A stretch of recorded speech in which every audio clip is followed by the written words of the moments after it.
তুই রায়ানের বিরুদ্ধে ডিভোর্স কেস কর, এমন কথাই শোনা যাচ্ছে। পুরো ঘটনা জানতে ভিডিওটি শেষ পর্যন্ত দেখুন আর নতুন আপডেট পেতে চ্যানেলটি সাবস্ক্রাইব করতে ভুলবেন না। পরিণীতা ধারাবাহিকের আগামী পর্বে দেখা যাবে দাদু সবার সামনে স্পষ্টভাবে জানিয়ে দেন যে তার স্ত্রী বিশ্বাস করেন রায়ান আসলে পারুলকেই ভালোবাসে।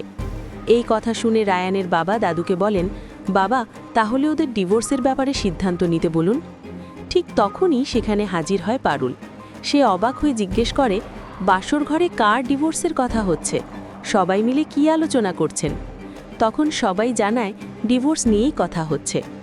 রায়ানের বাবা পারুলকে বোঝাতে থাকেন, এভাবে আর চলতে পারে না। আমি, বাবা আর বাড়ির সকলে মিলে ঠিক করেছি, যদি রায়ান এই বিয়েকে স্বীকার না করে তাহলে তুই ডিভোর্সের আবেদন কর। এই কথা শুনে হতভাগ হয়ে যায় পারুল। সে কিছুক্ষণ চুপ করে থাকে, যেন বিশ্বাসই করতে পারছে না কি শুনল। এখন প্রশ্ন হলো, পারুল কি সত্যিই ডিভোর্সের পথে হাঁটবে, নাকি সে সম্পর্কটা বাঁচানোর চেষ্টা করবে? তোমাদের কি মনে হয়? তোমাদের মতামত অবশ্যই কমেন্টে জানাও।